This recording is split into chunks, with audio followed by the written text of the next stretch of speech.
Hello everyone, I'm your host Ingrid Thompson. Welcome to So You Want to Start a Business, episode number 80. Our guest today is Kathleen Ann. I've known Kathleen for many years and have always found her to be interesting, caring, and she somehow just seems to be a natural businesswoman. When she told me her story, it's actually not what I expected. And once she started her business and realised it was a business, there was just no stopping her. Here's what she had to say about those early days. That made it really real, and I thought, I have got a license to make money. That's what a thought went through my head. No one will ever tell me not to come Monday ever again.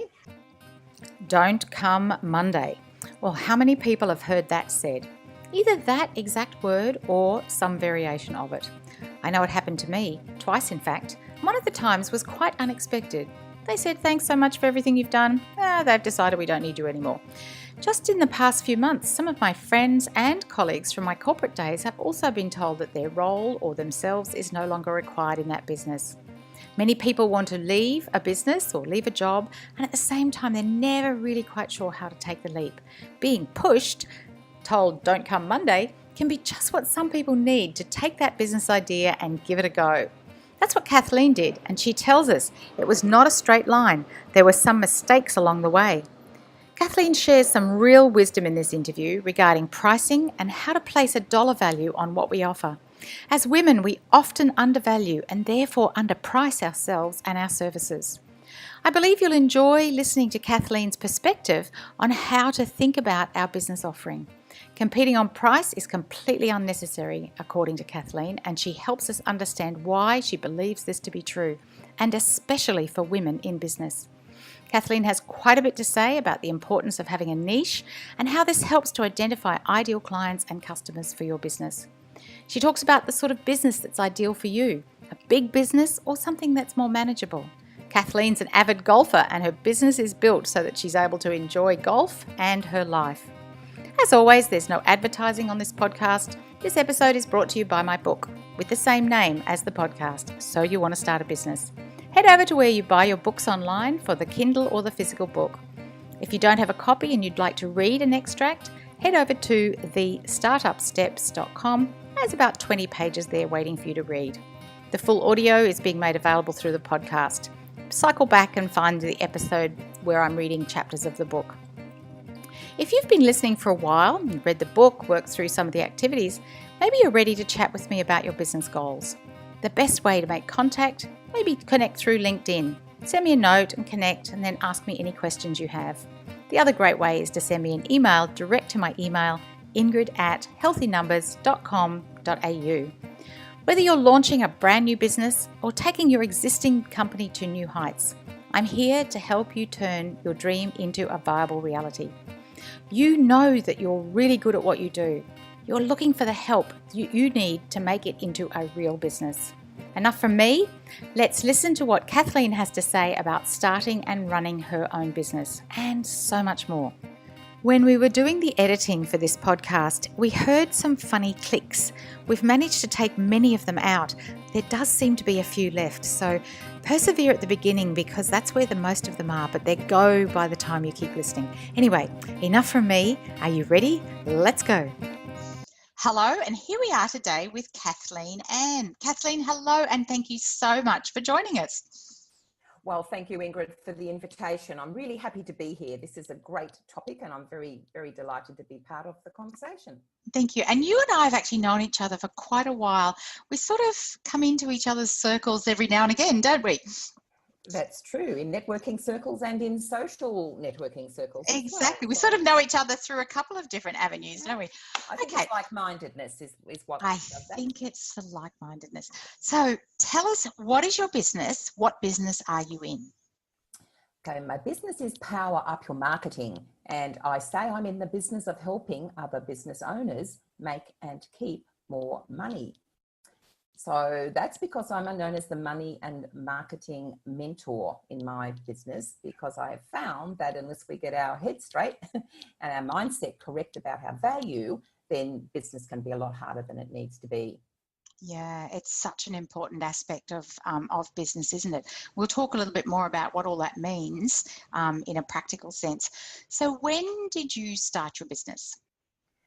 Well, in 1995, as a matter of fact, I got the Don't Come Monday invitation from the corporate company I'd been working for the 7 years up to that point. And that was a long career in direct marketing in financial services. So I was actually really happy to get that. And I did not know what I was going to do. So I did head out, and I've actually bought a set of golf clubs, and I played around for a little while while I figured it out. And it took me about 6 months, to be honest. I really did take a long break, and thought, I can't go back into a job. So what can I do to earn my own way if I were to start a business? And that's what I went ahead and did. So that was back then in 1995. So that is like 24 years. Had a couple of iterations, and we'll probably talk about that as we go along today as well. Yeah. So why did you start a business instead of getting a job? Yeah. So I was probably, around that 40-ish, and a female. Corporate had decided that they were pretty dispensable. Plenty more where that maybe came from, not. And really, the contemplation for me to go and get another job didn't excite me. I thought corporate had sort of lost the plot in a way. They really were not very aware of the contribution, or appreciative, I think, of the contribution that their employees were making. And I figured that I'd had enough of it. I loved it while I did it, I have to say. I'm not bagging that. I had a great career, but I really was ready for be my own boss. That's what I had come to the conclusion. I've never really been good at being told what to do anyway. Figured I may as well make it up myself. Kathleen, what did you want from this business from day one? What was it going to give you? Thinking about my expectations, I suppose, yes. I knew what I didn't want. I didn't want to have to clock on and off at somebody else's behest. So I really put it down to, I just wanted freedom. I wanted freedom of time and freedom of where I worked. I was coming into an era like 24 years ago, mobile phones were just coming in, and I realized I didn't have to be anywhere. I could be anywhere I liked and do what I wanted to do. And of course, the internet was just really coming into its own. So back then, it made me understand that I could have my business around my lifestyle. That's what I wanted. Fantastic. So at what point did the business feel real? Like, do you remember when you got started and you were doing what you were doing? Was there a point where you went, wow, now I actually am a business? And what was that? And I remember that very well. That very point was when somebody paid me directly. I didn't get it through a job and through somebody else who was paying me, whether I did whatever I was doing or not. It was when somebody bought my services and they paid my account, and that made it really real. And I thought, I have got a license to make money. That's what a thought went through my head. No one will ever tell me not to come Monday ever again. This is probably where you can talk a little bit about the iterations, I think. So, back then in 1995, and then whatever's happened in the meantime, how did you know back then that you had a viable business? I mean, somebody paid you money, but it could have been a one-off. And then how do you know along the way that you continue to offer something that customers actually want? This is where I headed out down the wrong path. This is why I did change direction at some point. And the reason being, I figured that as corporates were tipping everybody out that revolving door, that there was nobody left who had my knowledge, my skills, everything walked out that door with me. And I figured that I could consult to companies and do the sorts of business that I was doing. Major direct selling to third-party endorsed programs of insurance products. And I was wrong. What really happened is it took a long time to get a gig, and I'd get it. And then, of course, I'd be an individual, or I had a friend who we teamed up and we did some consulting together. But it did mean peaks and valleys, and it was not anything like I imagined it was going to be. It was just downright hard work. The worst of it too was that I was still in the same pond. I just really rearranged the deck chairs on the Titanic. Nothing changed. I was still doing what I was doing. except I was fishing around for it, and it was absolutely not what I wanted to do. How I could reinvent myself, and this was like, instead of getting out of corporate, which I had done, and go down the path where I had my work and I was well known for my expertise, I had to recreate all that. I had to go and look for, and this is what I did. I looked for somebody who'd already done what I wanted to do, had the style of business that I wanted.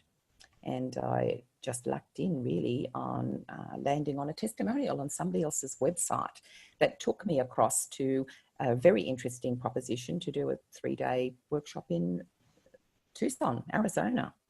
And I remember I said to my husband, "Oh, this sounds fantastic. I'd love to do that." And gorgeous man that he is, he said, "Why don't you?"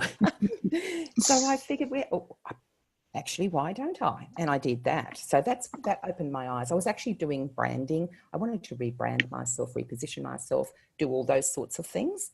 And then from doing that, then I was encouraged to, I actually encouraged my mentor to create a certification program, because it married very much into my skill set, but it allowed me to change my client focus, where I was going to market, the sort of people that I wanted to work with, and they were small business owners like myself. So working with small business rather than approaching the corporates. Yeah, absolutely.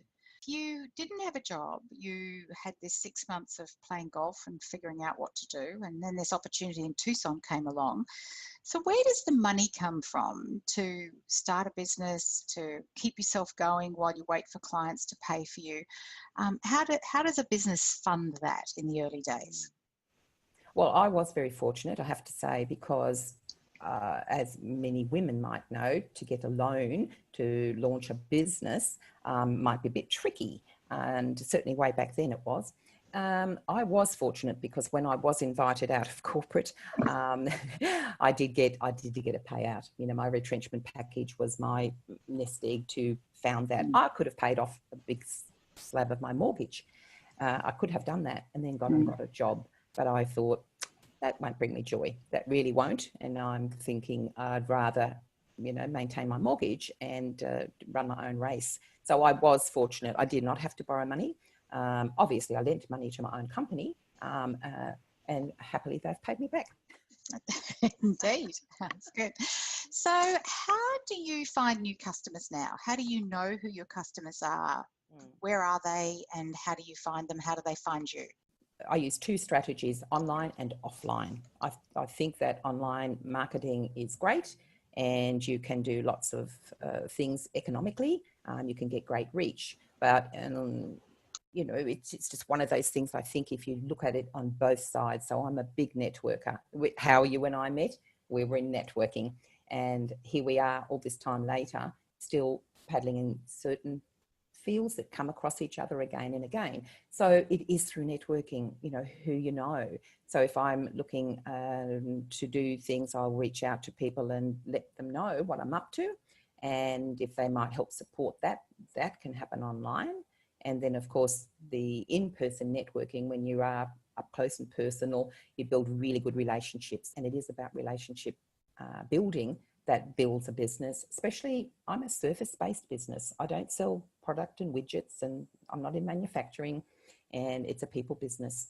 And that's why I think that networking predominantly, it's a marketing strategy. I happen to love it, so I think it's great if you do. If you don't, get over yourself. Get out there and start networking. Just on that, when you say networking, what do you mean? So it's really building a network of people. We might call them referral partners. We might just have them in our circle where we often can refer and support each other, where we don't have conflicting or competing services. Like I work with my clients on money mindset and getting market ready, like getting structured to be out there marketing and not just selling. So I like to work with other business coaches who are working with their clients on the bottom line, the numbers people, the people who are working on systems and processes, which I have no interest in whatsoever, but it needs to be done. Sure does. And some of us are just wired, like people like me, love Like systems, you. love systems and Absolutely. processes, love numbers, Yeah. love all of that kind of thing. No, that's great. And you see, this is the thing, is that when you realize that, and this is for people who are listening, if you think about what is it, the A to Z journey of your client, which part of that do you take them along, and which other parts can you connect them up to, so that you don't lose the relationship, you just enlarge it, and you have your A to Z relationship with your client, but you bring in other experts who you know, like, and trust, who will do the right thing by your client, do it along with your values, and then you have that really solid. If you have enough of those people, and it's not that many people, you will never have to be advertising or looking for your next client. They will come to you. Yeah, I was having a conversation with somebody yesterday who asked me a question that I would be making it up if I tried to answer it. But I know someone that can help them with that. And it just makes total sense to me to hand them over to that person for that piece of expertise, because it's not something I particularly want to learn about. I kind of have an idea of it, but I don't particularly want, like, I've got enough headspace going on with what I do. And it's really wonderful to have people around you that can add that extra expertise, that you don't have to know all the answers, because we can't. Of course we can't. And I think that the other side of that is that you don't need to have the total solution for everything your client needs, but you actually don't have to tell them everything that you know. We know a lot. We've been around a while. So if we tell our clients more than they need to move them forward, and this is what happens, they'll get bogged down, overwhelmed, and won't be able to get out of the driveway, basically. So I think that we have to have that understanding that our gift and what we're really good at, just do that. That's more than enough of a contribution to people's needs. And that's the thing that'll bring you joy and keep your cash register clicking along too. Yeah, that's such a wise way of looking at things, that because so many of us feel that we have to be all things to all people, and we don't. It can be a very, especially women, we like to help. yeah, we're super helpers, aren't we? Super helper. Well, the help you can do is put them in the right direction with that you have a relationship with, and not just say, look, I'm sorry, I can't help. Or worse, try to help them and get it all, get yourself in a tangle. We've seen how that ends. Badly. So speaking of money and pricing, Kathleen, how do you, and as you said, it's a service, you're not selling a widget, so it's this kind of intangible elastic service that a service is. How philosophically do you decide a pricing strategy for what you do? It's more than philosophically. I actually have a system and a process to help people do exactly that, because it's you can't just pick a figure. However, it does start with mindset. It starts with self-value. So the issue often is that people find it difficult to ask for the money, because they're, especially women, once again, we haven't had money for too many decades of our own. We're not really used to, and going back historically, we handed all that goods and chattels, and ourselves included, over to the man of the household. So for women in particular, it is a challenge to charge what you're worth. So worthiness comes down to self-value. So that is a start point. Then the other part of that is, what value you add to your clients? What is it really worth for them to engage with you, for you to solve whatever that problem is? So the whole structure around that, I start with, what is the problem? Some people don't do that. They just want to sell, or, do whatever they can for whomever will pay them anything. And often giving away services as well. So instead of understanding the value, so it does really start with that. So when you've got both sides of the coin there, then of course it does have to come down to how long and what the process is for you to deliver what you're doing. So you need to know your floor. And that's just a gauge. The worst thing you can do, and this is one of the best tips I could give, is don't charge by the hour or the session or the length of something that is around the time that it takes. And that's the traditional way people are used to, and me included, consulting. There was always an hourly rate around consulting. So they're buying my time, And that, when I realised that, that was such a huge game changer for me. Why do we sell our time? It's not worth anything, really. And the quicker the better, surely. Wouldn't you rather spend 5 minutes with me and I'll fix you up than spend 6 months and we're still talking about it? Yeah. So where is the value in all of that? So that makes marketing, when you position yourself as an expert to solve a problem, the pricing doesn't so much come in, but what people will listen for is, that's the person who can help me. And if they're convinced that you've got the solution, then the pricing really is not a difficult thing. And once you start delivering and people are paying you, then you realize that now you're even more of an expert. You can increase your prices. Start somewhere. Unfortunately, some people start by undercutting other people. Competing on price, you're on a hiding to nowhere, and it's not fun, and it's not necessary. And, do we want cheap? Not really. We don't. We want really good value, but we don't want cheap. Cheap means that it's not going to be good. That's our mentality, and that's usually right. Get what you pay for. So if you're an expert, the ceiling's the limit. There's no limit on that ceiling, is what I meant to say. That's so true. So Kathleen, an exit strategy. Is it something you've thought about? How do you give yourself that don't come Monday notice at some point along the way? Well, I just might do more business on the golf course. I don't have an exit strategy because I don't have any plans to retire. I use my brain, not my brawn. So my body's really fit and strong and healthy, and my brain does seem to still be working. So I figure that the type of business that I've created, and that's another thing I would say to people, if you're starting a business, don't create a monster. Really think about what model of business that you have. So business modeling is really important. Make sure it ticks all your boxes and meets all your needs, because you're going to be doing it hopefully for a very long time. So I have no plans to stop doing what I'm doing. Fantastic. And that's good to hear, because I think what you do is needed so much in the world. So it's good to know that it's going to be here for some time to come. Well, as long as I am, maybe. As long as you are, that's right.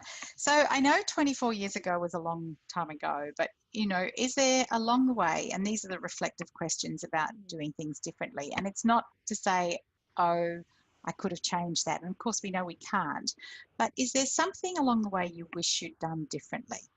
Because the listeners are listening for how they can learn from our journey, and so is there something you would like to have done differently? I didn't look around to my options. I took my worth and value as it was then and just tried to reposition it. So that's one thing I would do. I would look much more closely about all the skills and assets that I and other people would have, and then think, how can you repurpose? How can you reinvent and utilize all of that, but maybe in something entirely different? So I would have appreciated that. I would have appreciated somebody like you or me or whomever would be at that door when I exited corporate, who could tell me all the stuff that I had to learn for myself. Because back then, I don't think, particularly coaching in Australia, was that widely established, if at all, and they just weren't there. So what I would say to people is, find somebody who's got the sort of business that you want, and learn from them. And if they're not coaches, just pick their brains. And if they are coaches, see if they will help you along your way. You pay now, pay later. That's what I learned. And I did pay a lot. I paid a lot along the way for going down rabbit holes and doing things that I didn't need to do. Of course, I now know what I know, which I wouldn't have known. But that would be something I would say to people. Find somebody who evidences, like they're a practitioner, haven't got it out of a book or heard it on a podcast. They actually do what they are explaining, and that they can show you the results. And the other thing I would say is, look at the people that they've already helped. Are you like that person? Is that something that you can relate to? And have they really got that evidence in testimonials, etc., that support what they say? That's so true. And you just alluded there to some, that you know things now that you didn't know. What's something that you know that that you wish you'd known that you didn't have to figure out yourself? What is something that if somebody could have told you that would have made a difference? I think in respect of that, if somebody had told me that really your income is unlimited, it's only what you care to put on it yourself. Because we set goals, we set money goals, and we do this, that, and the other. I set mine around what I want to achieve in balance. I don't need to have the huge business with staff and overheads and massive income. I don't need that. No, thank you. So I think if we're really clear, and this is what I did begin to find out, building your goals, your money goals around your style of business that you want, and making sure that it is achievable within what you're prepared to put into it. We don't have to work 80-hour weeks. We do not. I don't. I play golf on Thursdays. I do not. Don't ring me on Thursday. I'll call you back from the 19th hole. But I don't want to be tied down to, specific working. That was part of mine, but I acknowledge by doing that, I have my client base that I am comfortable managing, and rather than running myself ragged. So I think that's one of the things. Work out how much you really want to make, and then figure out how you can achieve that, and with who, and in balance. And Yeah. And for the women, you can have it all, girls, but not at the same time. So if you're in the stage of having children and raising, or you've got older parents to care, and all the other things that are demands on men and women, but often we find that we're stretched so far that we have no time for us, and I think that life's too short for that. It goes very fast, I can tell you. It sure does. It sure does. So really, what do you want? If you want your life, your business to support each other, then get really clear about that. I think what you said about the coach was so important as well, because I was a little bit after you. I left the corporate world, not quite with the Don't Come Monday option, but it was during a time where they were downsizing a lot of the corporate, and it was the early 2000s, and there really weren't the programs around then. There weren't the coaches, and we were all just figuring it out by ourselves. And now in fact, there's almost too much information. People spend so much time on Google and watching YouTube things to figure stuff out, whereas in fact, previously we had to figure things out because there was no information.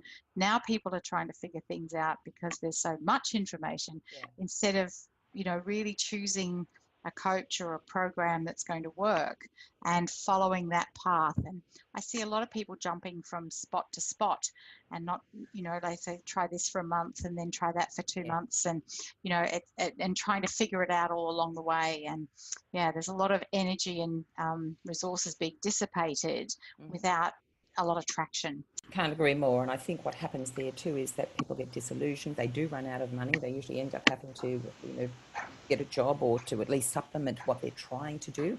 Frustration comes in when really, as you say, there's so many opportunities now to stand on the shoulder of giants. And not, I think too, the other aspect of that is when people are in that situation of having so much free, you can't discern anything from that clutter. Yet even though you might be looking around for a coach, that's why I say look for the type of business that you want, and the person who's got the track record, and can evidence the clients that they've supported and helped to do what you're trying to do.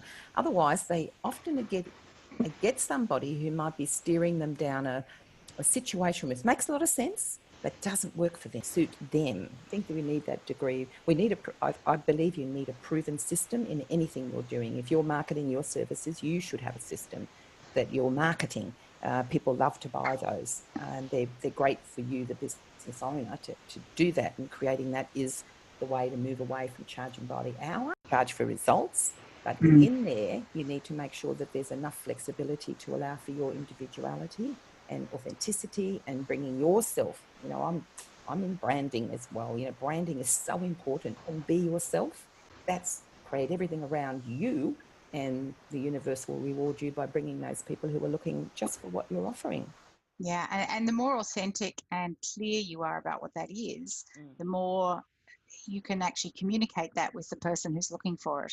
But Yeah. this idea of trying to be everything to everybody just doesn't work, does it? And guess what? They're generalists and they don't get paid as much as experts. So you need to be the expert. They charge higher fees.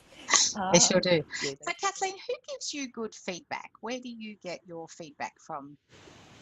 well, obviously, and like you, I'm sure from clients. Yeah. Yes, you get that directly, and I think that sort of feedback is terrific, because while you're in that relationship with a client, you need to be open to support them as well, but also to improve. And I'm always looking for that.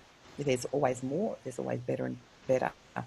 So feedback too can come, I think, from just people in your network. They will speak of you, and they will promote you voluntarily without any need for asking them to do that. And they are the people too who may give you feedback. They'll say, look, I've noticed this, and have you thought about that? Especially when you're speaking. If you're speaking, I have this habit of umming, and if you it's like you're pausing really to think what you want to say, but it's very annoying when you're listening if you're umming and ahhing. So people will, and have in the past, said to me, I notice you do this pause or this so I try not to do it, try to be a bit more conscious about that. And that's, once again, that's not only trying to improve myself, but improve the experience for people who have to listen to me. Well, Kathleen, I would have to say, I don't believe you've said once until that point in this conversation. So there we go. Who's listening, and It's interesting you said about people making referrals, because that actually is feedback, isn't it? If somebody gives referrals to your business, now if it's the right sort of clients, then the feedback is that they perceive you the way you want to be perceived. But if somebody's referring the wrong sorts of clients, then that's feedback as well, isn't it? It is. That is interesting too. What do other people think you do? Some people haven't got a clue what you do, because they've not been engaged closely enough, or you're not communicating clearly enough. Now, if you can't reiterate what somebody does, how can you refer them to other people? So that's another thing I'd say to the people listening: when you get really clear about what it is you do, who you serve, and the difference that you make in their business or life. You might be not, working with business owners, but whomever you're working with, you want the people in your network, in your circle, even friends and family, to know how to say what it is that you do. That was a wake up moment for me in my business. I was very much a generalist. I did lots of different things for different people. I responded to what people asked.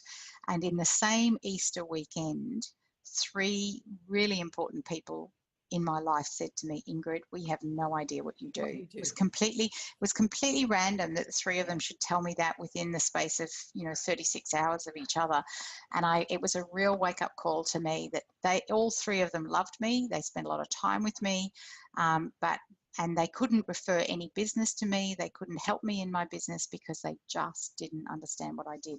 And that was when I, made such a conscious decision to just really take this path of, the startup, the people who are in that early stage, to work with health professionals predominantly, to really start to carve out a niche that said, these are the people that I work with.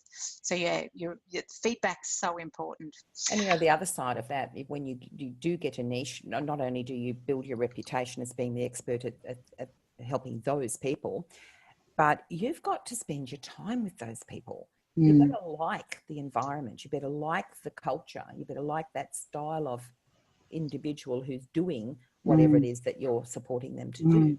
And once again, it becomes a bit of a tribe, and they are usually like-minded, and you understand each other. Therefore, you're already on that way beyond the know, like, and trust.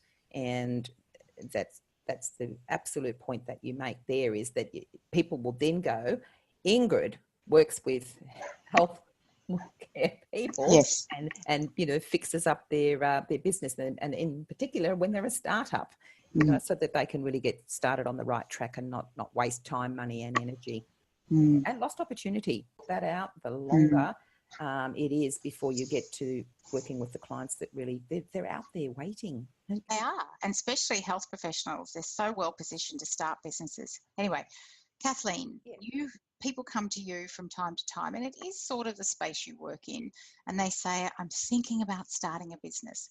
What do you say to them? What's your general approach to someone who's thinking about starting a business? I usually like, because I'm curious, and I think that if we can remain curious, then we, rather than jump in with anything in, specifically, I always like to ask them, so what sort of business are you thinking about? What do you see yourself doing? So I like to get an idea of whether they've got any clarity around that, for starters. And sometimes it's just, I'll do anything except what I'm being paid for at the moment. So I really want to know if they've got an idea. I do like just to query people then, how far in that thought process are they? And sometimes people have got a very clear idea, and it may be a good point just to sound out with other people. So sometimes I can, introduce them to people who've already done it, even better. Other times, sometimes I've got direct experience, or I may even coach somebody around that same process. So it's, I think it's just getting more information. When somebody says that, I say, great. What a great thing to be thinking about. So what are you thinking? That's such a great answer. Back to you. What are 3 characteristics that you have that make you successful in your business? And Kathleen, for someone who's been in business as long as you have, only 3, she says. Yes, only 3, please. That's what I was just going to say. There's probably more, but what's the top 3 for you? So I really think persistency. I think there's definitely something, because it doesn't mean giving up. It may mean changing. It's persistency is to find a way. There's always a way. I truly believe that there's always a way. And if your way's not working, then you need to find the way that will work, rather than change your goals. You just need to find the way. So that's one of the things, I think, persistency. I think energy. I'm a really energetic person, always have been. I don't run out of it, and I thrive on it. So I think, I don't know how you get it if you don't have it, but I would look at ways of self-care, really looking for the long term. You need to be well. If you're going to own your business, you need to be well. So I think that, having that energy comes from looking after yourself. One of the other things, I think you have to be self-motivated. For those people who need other people to start them, and you and I are coaches, but I have a process for accountability, but I'm not your accountability coach. If you cannot get yourself organised as the business owner, and you can't be self-accountable and self-motivated, I can't give you motivation. I can give you all the tools and get everything going and all the rest, but you've got to get up and implement, get into action. So I'm a stickler for that. The clients who don't get into action, we don't get along. It's interesting. I interviewed somebody some time ago about websites, and he was saying that they can tell very early on if a business is going to be successful because of the actions that people take, even as they're getting their website prepared. Are they doing the pre-work? Are they responding to the emails? And are they giving the content that they need so they can build the website? Or is there excuses about what they haven't been able to do this week because of, and yes, things happen, but there's a very strong correlation between taking action and actually being successful. Yeah. So it's true. And even if you and I don't like the word failure, but even if it's not exactly as you would like, you've at least got something to go from. If you never get into action, it's always just theory, and you just can't progress. Fast. What is it? Fail fast and fail often. That's the best advice, because you will learn fast. You will and just take that business idea out and start talking to people about it, and see if anybody's prepared to pay money. And Kathleen, sound it out a little bit. You've got to be careful about that, though. If you've got a really good idea that hasn't been done before, well, there's not to be honest, there's not too many of them, is there? Not in our line of business, but you might be an inventor. So if you've got a sort of business that you're creating, some brand new thing, or people are creating apps nowadays, and they're making great. But you don't want to tell a lot of people about some things that somebody else might come in and do ahead of you. Yes, that's one thing. That's a good point there. You do need to be, but it is important to test the MVP, the idea, the concept. Yes. So Kathleen, thank you so much for your time today. As we wrap up, is there anything that I haven't asked you or that you've experienced that you think would be helpful to our listeners? Anything that you haven't asked me? We've explored quite a bit today. I'm just thinking if I could maybe just give a wise, little bit of wisdom. It might not be in direct answer to that question, but always, for me, always be open to learning. We don't know it all. I know we like to think we're pretty, and some of us, like me, pretty opinionated about some things, but we do not know it all. So when you listen to other people, it's amazing how much you can learn from them sharing, and also broaden yourself, by education. And I, don't mean going back to uni if that's not your thing, but I love running workshops. I do them, and I like being in them. I love that participation factor, because you never leave that room the same as you went in. And if you're very selective about who you're learning from and who you're mixing with, they can be fantastic stepping stones to, next best you. That's fantastic. Thank you. Always learning. It's it's one of my key themes as well. Kathleen, how can people find you if people want to know more about you? We'll put it in the show notes. You and I are connected on LinkedIn, I know. Yeah, sure. Well, they will find me on LinkedIn. They'll find me also on Facebook. I have a business page on both of those. And at my actual website, if you care to go to www.puym for Power Up Your Marketing.com.au. And if you care to look on there, you may take advantage. I do offer a 30-minute discovery session. It might be a money and breakthrough session that people are actually interested in. There are a couple of topics there, and we can have a bit of a chat around, where people are and what their aspirations are, where they might be heading, anything that they might like to have a talk about. And I'd be very happy to give them some guidance and some direct one-on-one input. Very, very lovely. Thank you so much. Thanks for your time, and thank you and goodbye. And thank you. And thank you very much to the listeners. I hope you got to the end of this and that you found some helpful information. I'm very happy to have met you online. Bye for now. Thanks for listening. Kathleen is such a keen networker. I actually laughed quite a lot when she was talking about networking, and then she said, get over yourself and get on with it. We had to edit that bit out. Kathleen is big on the importance of network as how to be successful in business. And this is true whether you're in a business of your own or you're an employee in another business. I know all my corporate opportunities came through my network. Promotions, transfers, being invited onto special projects. Being able to build and maintain your network is vital today. What are you taking away from this conversation? What's one real standout moment for you? Are you someone who loves learning? Like Kathleen said there at the end, maybe that's one of the reasons you're listening to these podcasts. Are you good at building your network? Are you on LinkedIn? Feel free to connect with Kathleen Ann on LinkedIn, and me too if we're not already connected. I'd love to hear what your key takeaways are. For everyone listening, whether this is your first episode or you've been with us for some time, I truly believe that whatever you're dreaming about can become real.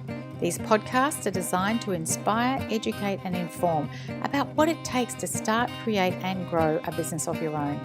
We truly believe these podcast interviews provide terrific value, and if you agree, please leave your comments and rate them on iTunes. We know this helps spreading the show with more people. Thanks. What questions do you have? How can I help you? Have you read the book? We're going to set up a So You Want to Start a Business book club. Sort of something between a mastermind, an accountability group, and a book club. That was another area that Kathleen spoke about, didn't she? About accountability. I have a slightly different view than Kathleen. I'm happy to help people keep people on track so they learn how to become accountable in their business. If you're interested in the book club and the mastermind and the accountability, please email me on ingrid@healthynumbers.com.au or contact me through LinkedIn and let me know. I shall reply directly. I answer all my own email questions because it's important for you to have what you need in business. As we always say, ideas without action, well, they are just that, aren't they? They are ideas. What action are you inspired to take today? Till the next time, thanks for listening.